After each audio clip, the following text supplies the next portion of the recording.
Okay, welcome to the deep dive. Today, we're digging into a world that's kind of behind the scenes for most of us commercial hospitality supply. But what really caught our eye is a connection we found between this, often invisible industry and some really interesting community work. We've been looking at a couple of things, some info from a company website, one that's big in hospitality products, and then some material about one of its co-founders. Yeah, and our mission here really is to understand the nuts and bolts of this Canadian supplier's business. What do they actually do? And then, based on what we've read, explore how one of the leaders there is also involved in, well, community initiatives. Pretty impactful stuff. Right. So we're here to sift through this material, pull out the most interesting bits, the connections, the things that really stand out for you, the listener. Let's get into it. So the main company we're looking at is called Omland Hospitality. The source describes them as Canada's trusted leader in this area for nearly 2 decades, a business-to-business wholesaler. So think of it like this. They're selling furniture, linens, all that stuff in bulk. Not to you or me for our houses, but to places we might stay or study or, get healthcare or even find shelter.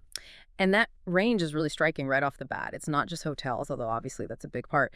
The material lists hospitality, yes, but also student housing, senior living, healthcare settings, workers' camps, and emergency shelters. Wow, okay. Yeah, so that list itself tells you it's not just about fancy resorts. It covers some pretty critical infrastructure, shelters, healthcare. That's significant. Absolutely. That mention of shelters, especially, makes you think about community impact right away. So what do the sources say about their approach? How do they tackle such a wide market? Well, they talk about a commitment to quality, innovation, and personalized service. That's sort of the standard stuff.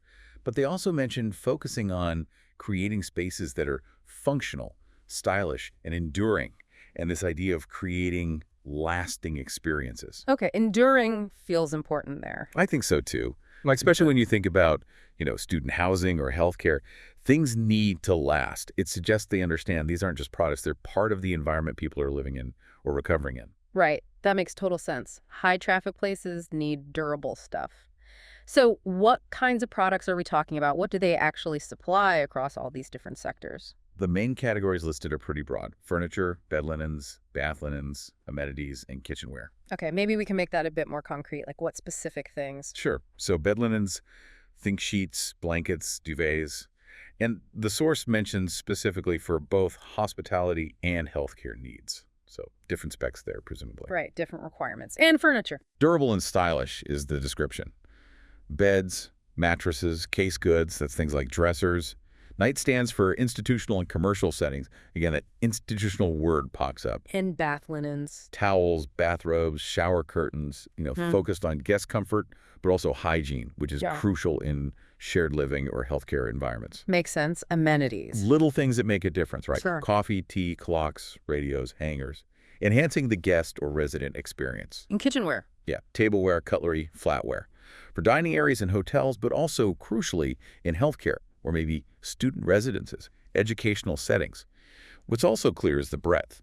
The sources mention different types of catalogs they have, things like shelter and transitional housing furniture, campus residence furnishings, specific catalogs for retirement residences. Oh, interesting. So really tailored. Seems like it.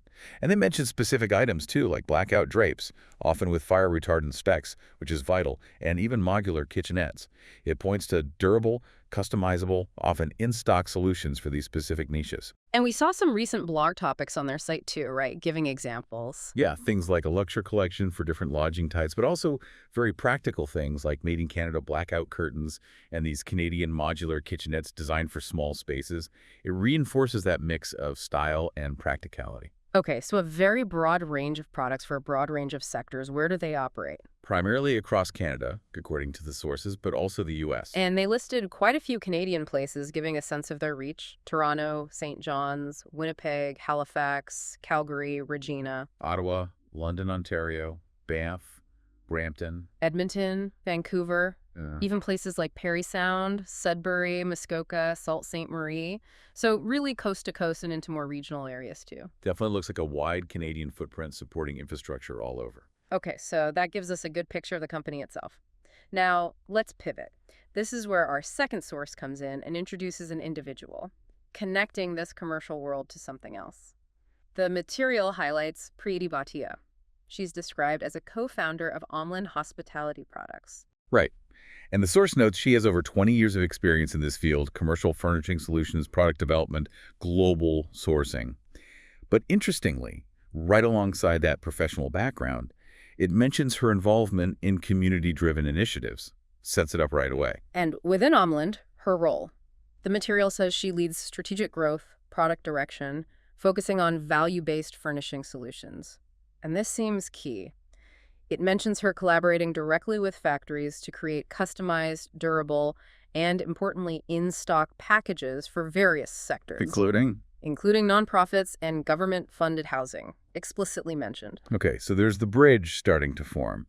It's not just hotels and student housing, it's actively supplying organizations that serve vulnerable populations. Yeah. And then the source drops the other shoe, so to speak.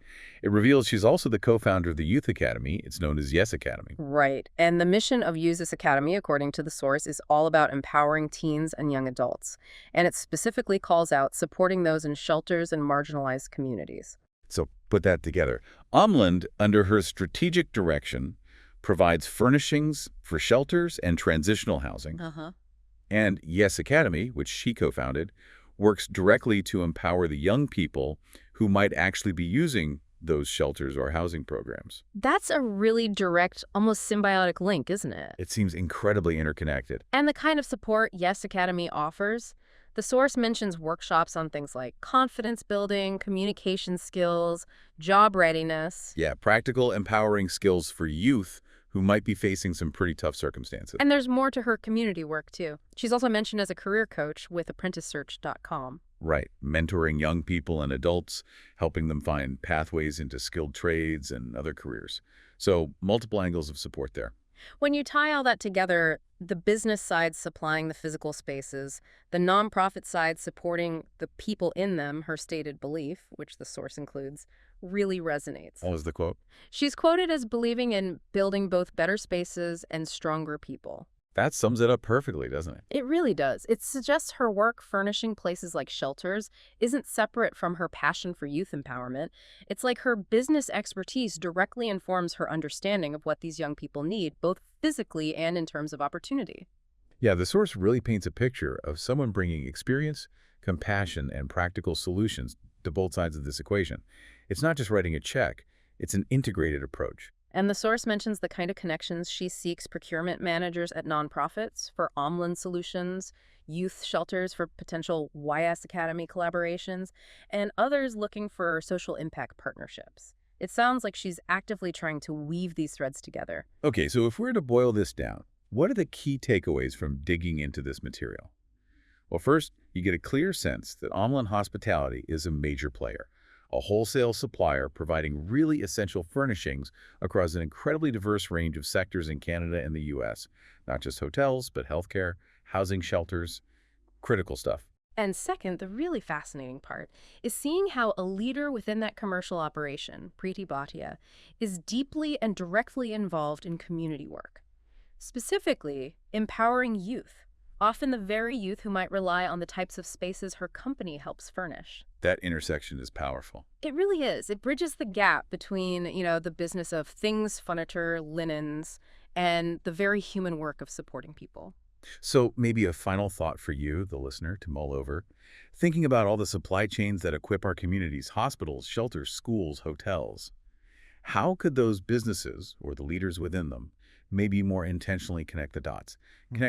Providing the physical stuff with supporting the actual people and services using that stuff. Yeah, how can that business infrastructure maybe be leveraged for greater social impact? It definitely makes you think about the potential connections between commerce and community in ways we might not always consider.